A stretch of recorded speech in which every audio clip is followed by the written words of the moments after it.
Selamat datang di Dr. Oz Indonesia. Mendengar kata Ebola, ya tentunya sudah tidak asing lagi di telinga kita. Isu yang kian marak di dunia medis ini telah banyak beredar dan menjadi perhatian khusus bagi warga dunia. Wabah Ebola yang mulai marak di Afrika Barat sejak tahun awal ini ternyata telah menelan korban hampir sekitar 4.500 orang. Nah, bicara masalah perkembangan virus Ebola, penyakit yang menyerang sistem pembuluh darah ini termasuk penyakit yang tidak bisa disembuhkan. Bagaimana Indonesia mewaspadainya? Don't touch him.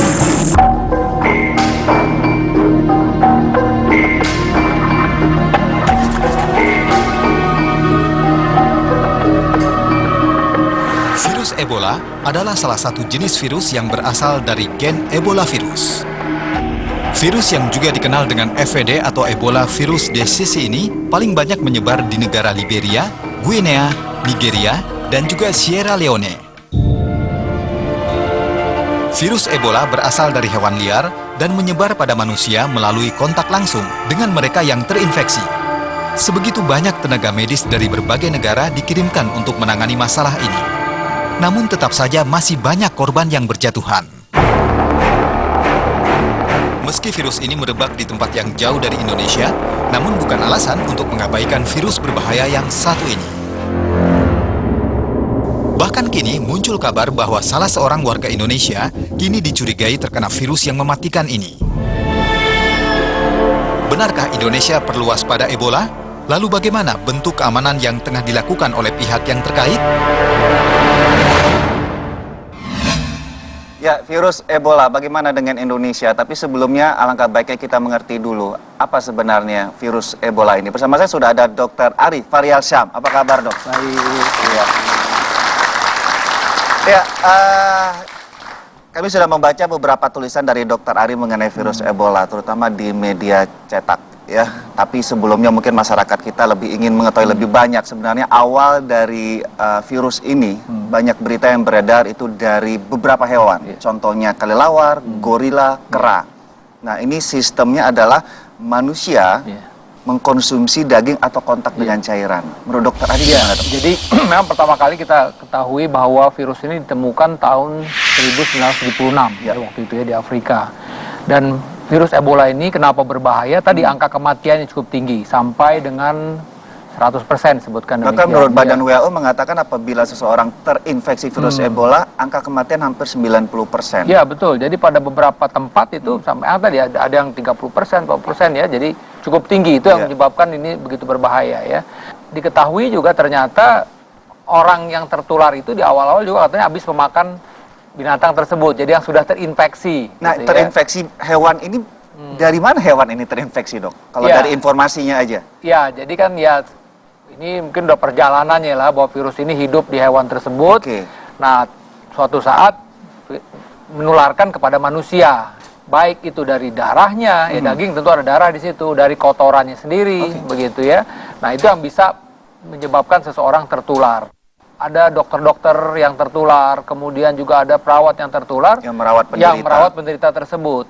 Karena memang darah yang mengandung virus tersebut, kemudian cairan-cairan yang mengandung virus tersebut itu bisa menularkan kepada kita. Cara penularan kalau dari manusia ke manusia? Ya, disebutkan bisa kalau kita kebetulan ada luka misalnya, kita ngurus pasien tersebut, itu bisa kita langsung kontak. Seperti HIV contohnya gitu. Ya, kalau atau kontak seksual itu jelas ya. Kemudian penggunaan jarum suntik, kadang-kadang kan misalnya petugas kesehatan merawat pasien yang menggunakan alat-alat yang kemudian sudah tercemar dengan virus tersebut, dan dia juga bisa tertular begitu. Ada berita juga berdasar dari air liur, bahkan keringat. Nah, ini menyikapinya gimana? Karena kalau keringat mungkin ya seperti ini. Iya, betul. Kalau kita memang kebetulan ya petugas kesehatan dan harus merawat pasien itu secara langsung, nah ini memang kita harus, yang kita bilang kita harus menggunakan alat pelindung diri ya, seperti yang di media-media kita lihat itu kayak mau ke bulan gitu loh. Karena kan memang tadi dia bisa tertularnya, tadi bisa aja ke mata kita, kecipratan lah kasarnya. Kecipratan kan? Air liurnya misalnya pas ke dalam mata kita. Pas dia batuk, atau mungkin kan juga disebutkan bahwa pasien-pasien tersebut bisa saja mengalami muntah darah. diare. Ya kan kalau dia diare muntah darah pasti kan ada petugas yang harus merapikan itu tadi. Nah, ada virus-virus di situ.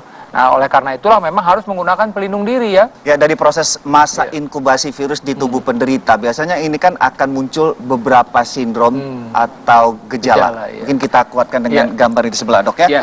Nah, ini ada beberapa biasanya muncul keluhan kayak demam, flu, batuk atau seperti apa, Dok? Jadi kan sebutkan tadi masa inkubasi dari seorang yang terinfeksi oleh Ebola ini 2 sampai 21 hari. Nah, bisa saja mungkin hari ketiga. Gejala awalnya tetap bahwa dia demam dulu, demam tinggi.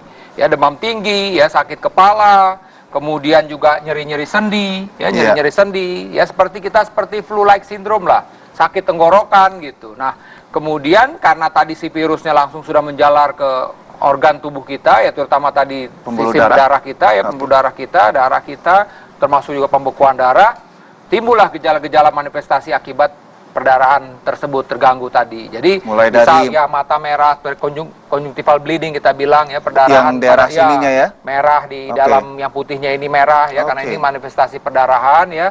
Kemudian juga timbul mimisan ya. Mimisan, kemudian pasien juga muntah darah karena memang kalau kita bicara soal seseorang terjadi perdarahan itu 3 hal, pembuluh darahnya, trombositnya dan pembekuan darahnya. Nah, ini yang kena pembekuan darahnya nih kena nih. Termasuk juga tadi pembekuan darahnya menurun sehingga proses pencernaan darah di mana-mana. Terjadi di mana-mana tadi ya. Kemudian juga tadi muntah darah dan biasanya juga tentu diikuti dengan buang air besarnya ini kehitaman. Kulit beruam ini ya, Dok ya. Otomatis juga kulit-kulit menjadi merah-merah seperti begini, bintik-bintik merah. Baik. Tadi Dok dibilang bahwa masa inkubasi ya.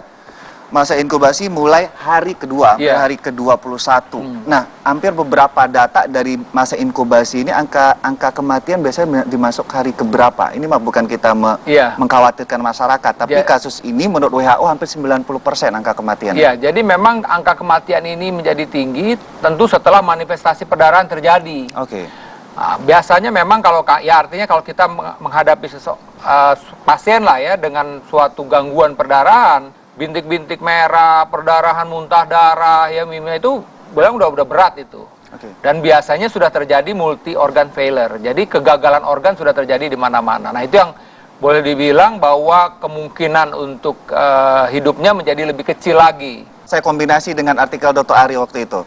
Gimana Indonesia menyikapi? Kalau kita dari sisi medisnya dulu. Iya, saya tanggal 1 Agustus sudah menulis tuh bahwa kita tidak perlu takut mengenai virus ini. Kenapa tadi? Ya pertama memang ini berkembangnya di Afrika. Seorang yang bisa menularkan kepada orang lain itu setelah bergejala.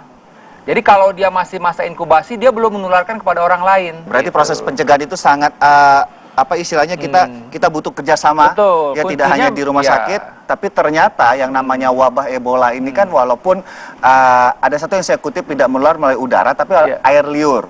Udara ini maksudnya adalah bahwa peredaran seperti ini enggak. Namun tidak menutup kemungkinan yang namanya wisatawan maupun yang lokal internasional apalagi dari daerah endemi itu masuk melalui bandara. Nah, di sini kita juga kedatangan salah seorang dokter juga di mana beliau mewakili dari kantor kesehatan pelabuhan. Dokter Edo, apa kabar, Dokter? Baik. Iya. Silakan, Dok. Apa kabar, Dokter Edo? Baik. Iya. Terima kasih, baik. Wah, senang sekali bisa kita share tidak hanya mengundang dari teman di rumah sakit tapi dari pengawasan bandara terutama ya, Dokter Edo. Nah, awal tahun ini seperti dia kayak isu yang bangkit lagi. Nah, sikap dari Indonesia dalam mewaspadai khususnya dari pihak pelabuhan. Dari pelabuhan terutama yang kita lihat di Soekarno-Hatta sebagai pelabuhan ibu kota. Ada announcement dulu dari Menteri bahwa kita harus meningkatkan kewaspadaan, maka kita mulai dengan meningkatkan kewaspadaan. Jadi semua flight atau penerbangan yang khususnya dari Afrika itu sudah diinfokan atau gimana maksudnya? Jadi kita kebetulan punya keberuntungan dan punya ketidakberuntungan. Apa? Keberuntungan kita adalah bahwa tidak ada flight dari Afrika langsung Barat. Nggak ada ya? Berarti mereka sudah tersaring di negara sebelum mereka masuk ke Indonesia. Oke, itu satu hal poin positif untuk warga Indonesia bahwa kekhawatiran ini jangan menjadi parno juga. Jangan menjadi parno bahwa tidak ada pesawat langsung kan begitu. Tetapi dia bisa saja melalui negara lain baru ke kita setelah lolos dari negaranya kan seperti itu. Nah, jadi Untuk itu kita harus mempersiapkan airlines-nya dulu. Jadi krunya itu dan pilotnya harus tahu bagaimana mereka itu membuat satu universal precaution lah. Standar untuk mengetahui apa yang untuk terjadi. Apa yang terjadi Terutama di supaya dalam pesawat, tidak ya? menyebar di dalam pesawat seminimal mungkin Oke. gitu ya. Oke. Kemudian mungkin saja mereka setelah turun. Ketika mereka turun, mereka harus melalui thermal scanner. Thermal scanner. Yang Ya. kayak gambaran masyarakat misalnya kayak dulu virus flu burung. Ya, MERS, gitu. ya. Seperti dikatakan dokter tadi bahwa virus itu mulainya dengan demam. Iya. Jadi kita mencoba mencari semua orang yang demam. Kalau demam kita harus tanyakan. Standarnya berapa Celsius? Di atas 38. Di atas 38. Di atas 38. Wah, flu batuk sama Iya. ini Justru ini yang berarti, merepotkan. sangat menipis, tipis sekali ya. Tipis sekali. Apa penyebabnya juga harus kita tahu. Oleh karena itu ketika thermal kita itu berteriak tep kasih signal, kita bawa mereka ke satu tempat, ya. Kita bawa dia ke ruangan. Di ruangan itu kita berikan wawancara. Apakah Anda dari daerah tertular? Ya. Tidak. Oke. Apakah Anda pernah merawat orang? Tidak, gitu ya. Oke, Jadi, iya. nah, kalau sudah kita selesai bertanya jawab, tidak ada atau ada, kita beri mereka satu kartu yang namanya Health Alert Card. Kartu tersebut Ya. itu biasanya berlaku berapa lama? 21 hari. 21 hari setelah mereka meninggalkan loh. Bukan 21 hari setelah diberi. Oke. Karena masa inkubasi adalah terjadi pada saat di sana. Ya, kita juga harus menjaga keamanan, kenyamanan para pelaku perjalanan ya. Jadi Iya. jangan dibikin jadi terlalu panjang. Oke, yang poin kedua berarti ini keparnoan kita bisa diminimalkan ya Iya, dengan bantuan iya. dari informasi dari Dokter Ari dan Dokter Edo.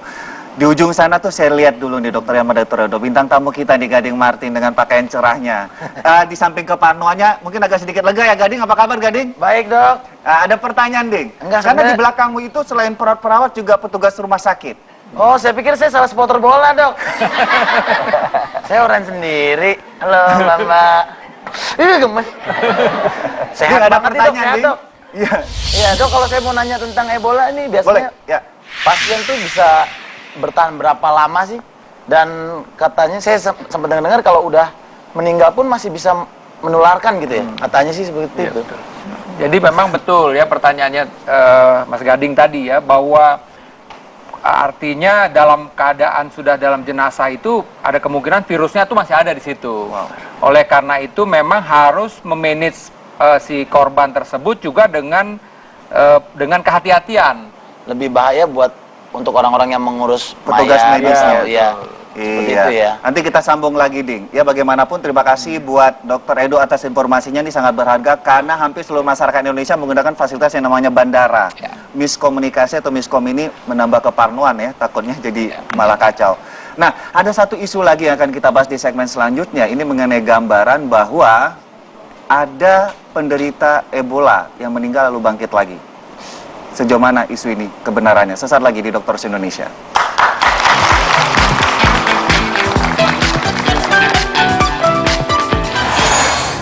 Ebola bisa disembuhkan dengan darah korban. Darah korban Ebola dapat menjadi obat. Benarkah? Temukan jawabannya sesaat lagi. Sebenarnya kan kalau kita lihat bahwa virus itu adanya di dalam darah, justru